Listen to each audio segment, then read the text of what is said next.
Hello, I'm Toycat and welcome back to another second channel video. Today I have some terrible news to share with you all because the Doomsday clock has just been updated this year and it is currently at the closest to midnight it has ever been. This means that the Bulletin of Atomic Scientists believe the danger level of an extinction level apocalyptic event happening to humanity is at the highest it has ever been since the clock began. If you're curious as to why it's a clock, if you haven't heard of this before, I feel like it comes up a lot in culture, but just in case you haven't, it is using a clock because it is using the contemporary idiom of a nuclear explosion, which counts down to 0, and so they have a clock which counts down to midnight, with midnight representing the absolute end of society as we know it, a big nuclear disaster that triggers a winter and ends society that we know today, which means that being the closest we are to midnight is bad.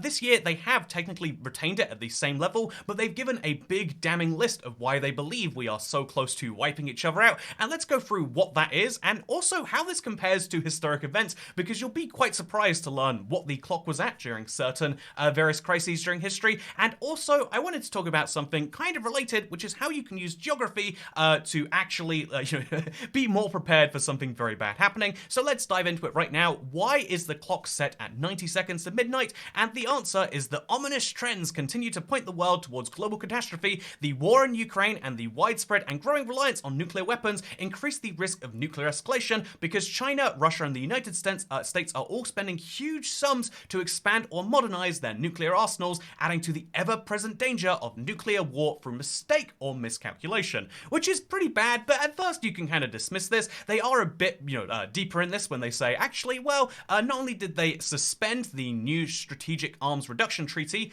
reducing the number of nuclear wars that both sides have, so that they can kill each other still but not kill everyone else in the world. That has been suspended, and also a advisor to Putin urged Moscow to consider launching limited nuclear strikes on Western Europe just as a way to bring the war in Ukraine to a favorable conclusion. In other words, they advised striking Western Europe, so Western Europe would be less on board with supporting Ukraine. However, Western Europe would probably just nuke, at least the UK and France would probably just nuke Russia right back, which would cause them to nuke Western Europe right back, which would cause a big global catastrophe. That is actually a fair thing to say. However, what's really interesting here is despite this being the Bulletin of Atomic Scientists, it was founded by Albert Einstein, Robert Oppenheimer, and University of Chicago scientists, so this is a prestigious organization. That is why people trust it, and why for the longest time in history we've had people say, oh dear god, it's getting closer to midnight. However, this year they add quite a few intriguing additions there, such as an ominous climate change outlook. That's right, although sure, like Russia might have almost first striked Western Europe and caused a big nuclear winter, at the same time, we've actually now reached over 1.5 degrees Celsius of warming in the world, which is basically the same as a nuclear weapon from Russia hitting Western Europe, if you really consider the loss of life. And then also evolving biological threats, and that's kind of an obvious one to mention in the current years, given what we've gone through in the 2020s. And then the dangers of AI. They do specifically call out ChatGPT, and they also say that, yeah, we are at a point where safe, secure, and trustworthy AI is something we really need, and if we don't have it, we might all go terribly. They also, to be fair to them, they do say the clock could turn back. However, we would need to reduce the likelihood of global catastrophe from nuclear weapons, climate change, advances in the life sciences, disruptive technologies, and widespread corruption of the world's information ecosystem. That is a very bizarre one to call out in particular, but I do think that all of these other ones are kind of strange as well. The clock of the Bulletin of the Atomic Scientists, clues in the name, is usually meant to be about the current level of closeness to midnight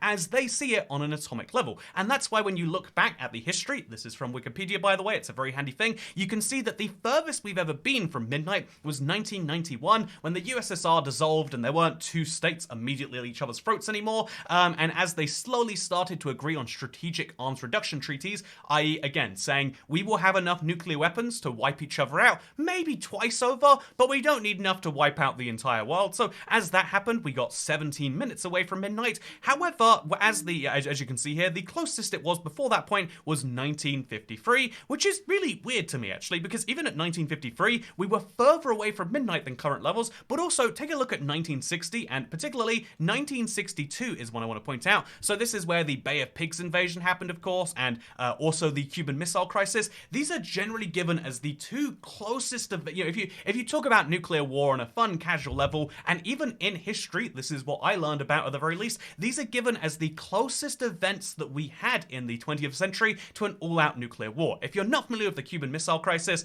to use the US's own, bear in mind, this is the US talking about it, so it's a little bit biased in that way, but as they're describing it, they're like, yeah, so the plan was to overthrow the Castro regime, or rather, in this event, they tried to overthrow the Castro regime, it didn't work, and so Castro wanted some defenses, and so they set up some sites that they could put some missiles from the USSR on, because the USSR was willing to defend a socialist state, and so they were going to send in a bunch of their weapons, and indeed it looked as though they might even be sending intermediate range ballistic nuclear missiles in, basically the idea being that they would be able to first strike the United States from there, or even just be able to defend themselves by striking the US at all, something the US really, really didn't like. And so what he decided on was a middle course of action to quarantine Cuba. This is, they used the word quarantine to legally distinguish it from a blockade, which assumed a state of war existed. However, you doing this is basically not okay by anyone's standard. Everyone agrees that this is not okay, and indeed, the USSR said that we are just not going to acknowledge that. Either declare war on this country and you can do a blockade, which would be a big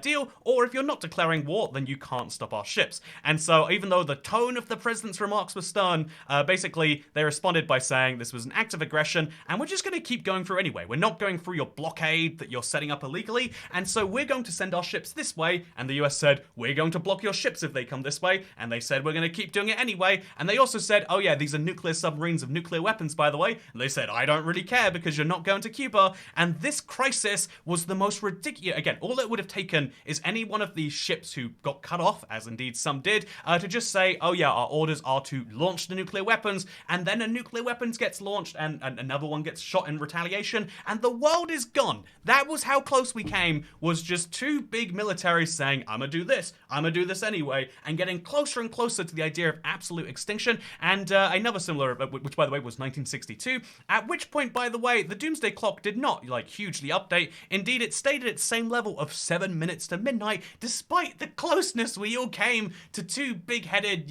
generals and leaders of their respective countries, basically saying, yeah, I'll have a war if that means that I don't have to back down. And then if you look at another big disaster, I believe the Able Archer incident is a fascinating one, because the Soviets designed an early warning radar system to track fast-moving threats, and basically it was called OKO. So Stanis Petrov, you've probably heard of him, was an officer that helped create the code for early warning software, but he knew it was prone to error, and so he just didn't tell his higher-ups that there was a US nuclear weapon, a US ICBM, incoming, because he just assumed, why would they launch one nuke? They probably wouldn't, but if he had told his superiors, and if they had freaked out and launched a missile in response, then you know what would have happened? Very, very bad things. And so, okay, let's look at Able Archer 83, one of the big events, maybe not as big as the Cuban Missile Crisis. Oh, it's actually one of the closest it got to midnight, at 3 minutes to midnight, but despite the fact that the USSR literally believed the US was nuking them, despite the fact that they have warnings saying that, we are now closer to midnight right now. We are twice as close to midnight, twice as close to a nuclear war breaking out. That seems a little weird, and that is where my point today is actually going to come in. This was set up by Albert Einstein and Robert Oppenheimer.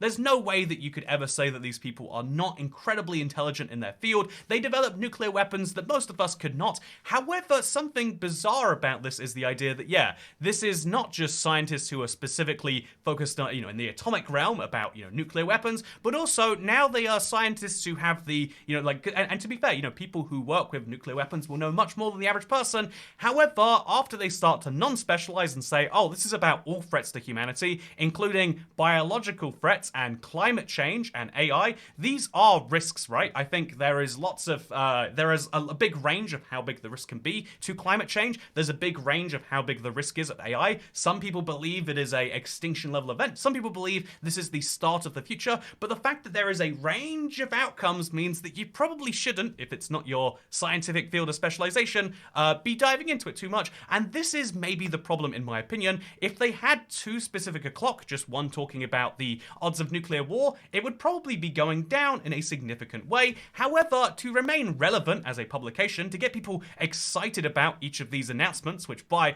the way, you better believe they're very excited about every single year, and they love all the press coverage that they get, even though to get people to be really excited for this and to want to bring the world closer, they expand its relevance a bit, but also they go outside of, I think, their field of absolute expertise. cities. I have no doubt that there are intelligent people, and there are lots of intelligent people, that think that AI is very dangerous, but to say that AI and climate change are more dangerous now to the average human being than the missile crisis of 1962, where two nuclear-armed countries came to a head and almost decided to launch weapons at each other, I think is a little ridiculous.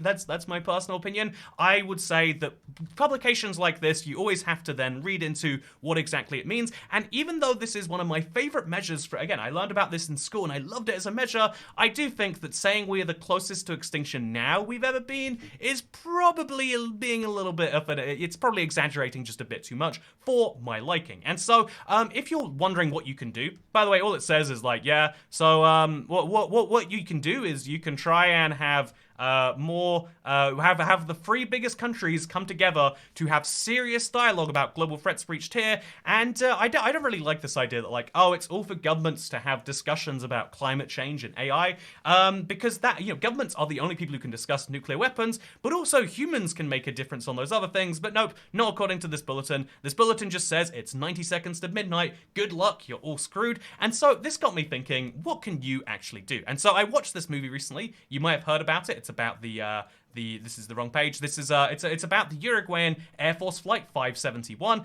It crashed, and 60-something days later, they crashed on the 13th of October in a mountain range with no food, no life, no plants. But yet, despite that, 70 days later, I think that is 72 days later, they managed to safely come out and be rescued. That is an insane. There's a whole movie about it on Netflix. You might have heard of it. And so I had to look up where this actually crashed because I was curious. Like the whole time during the movie, maybe if you've watched it too, it's on Netflix right now, maybe during the movie you've also wondered like, well, surely you would just walk in a direction and see how far it was. And then I realized I don't really know how far it is from the Andes Mountains to society. I would guess that it can't be much more than like 100 kilometers, which you could theoretically do if you knew your life was depending on it. And so I checked right here on a map, and you can see that the crash site was about 70 kilometers from real society on the Chilean side and about 70 on the Argentinian side. It's really, really brutal how far they are from like major population centers. But also, if you were just looking for bare minimum survival, here's something fun, maybe tragic, because the people on the plane all thought they were really close to Chile, that they just had to go like about 10 kilometers that way and they'd be fine. However, something really intriguing is that there's this hotel. It's an abandoned hotel with a hot springs, which was so close to them the entire time. If they'd have just known about it, they could have walked 13 miles or about 20 kilometers and they would have a hot spring. Again, this is ludicrous to imagine that they're trapped in some snowy mountains. But yeah, if you just knew the direction to walk, you would save so many more lives, right? And this is the problem. When you crash, it was in 1973, by the way. Like, I don't blame them for not having Google Maps on their phone, is what I'm saying. Also, by the way, just this is an unrelated fact, but did you know there is no ethnic slur specific to Uruguayans? I learned that recently. I have to make sure I don't say anything offensive in these videos, so I give the Wikipedia page a good search. And that's crazy in my opinion. I can say whatever I want about these Uruks. Anyway, so the important thing to say... See, anything, if you say it in a mean way, it sounds rude. But the thing I was starting to think about is like, okay, where's the worst place you could crash land in terms of what you can do to get to civilization? And obviously, I think an ocean is a bad point. If you're in the ocean, you are just beyond screwed. If you crash into the South Pacific or even the North Atlantic, the time you're going to have to wait for someone to come past is ridiculous. You have to wait for a boat or something. But if you crash land into land, what's the worst place for you? This is an important thing to know because if you're playing Crash Lands, you want to be able to walk the best distance to safety, right? So I've been looking into it, and it looks as though, weirdly enough, like California, the most populous US state, has this big area right here called Mars, kind of fittingly, and if you wanted to walk to just the nearest road and hitchhike from there, you're going to have to walk at least 60 kilometers. Instead of walking, or 55 kilometers is the nearest I can see here, instead of having to just walk 12 kilometers or 20 kilometers and finding a hot spring, if you crash over here, it's real bad. If you crash in the middle of Nevada, it can be even worse. You've got 70 potentially kilometers you have to walk, and there are lots of places on Earth that you really don't want to crash. much, but I've concluded the absolute worst would be somewhere over remote Russia. If you crash over here, your life is ruined again, and so that is one reason why population density is something you might need to care about, but that's a point we'll have to come back to later. But now, what you need to know is that the clock is turning closer and closer to midnight, and we're all gonna go extinct someday, according to the Bulletin of Atomic Scientists. Whether you trust them or not is maybe a deeper question, and indeed, I think that's one of the important things that I hope that we discuss on this channel, which is that there are big media narratives about things which are important for a lot of people. Having some story is better than having no story, but also, I think it's always important to work out what the opposite means, not because the opposite is just as valid as the, just not because two opposing sides are always equally valid, but just because you can usually find the truth somewhere in between them, even if it's the most extreme stuff. And so, are we close to midnight? Well, we've got a lot of extinction level events potentially on the horizon. I just wouldn't say the most we've ever had. This is the best we've ever been, and although it's not the safest we've ever been, hopefully we can work on that together, or maybe hopefully we can just not crash into mountains and start eating each other. For now though, thank you for watching, hope you enjoyed. Second channel, look forward to seeing you for another one of our fun Countries Explained videos coming in a couple of weeks now. This is a fun new series, I'm glad a lot of you liked it, and also actually, while I'm here, let me show you something fun. So I only realized this recently. So here's my A to Z series, and here's the video I made just before that. It was making a joke about Belgium not really being a state, and so I uploaded the video with a title advocating for a one-state solution, and it actually got demonetized. It was ineligible for monetization, and then I retitled it with a slightly different thumbnail. It's time for a two-state solution, and that was monetized. And so I think that's incredibly interesting personally. What I also think is interesting is if you look through here, you can see, by the way, here's my Can I Name Every Flag member-only video, and you can also see that different videos have different rates of subscription and watch time and all that stuff, and looking at this most recent video, it looks as though a lot of people are liking it, and so thank you for the $25, appreciate you a lot, friendly internet fellas, and thank you to everyone who chose to subscribe. There will be more of that coming fairly soon. I'm looking forward to the second video, but maybe you should be too, because I've been IBX Toycat. Thank you for watching, and I'll see you next time. Goodbye.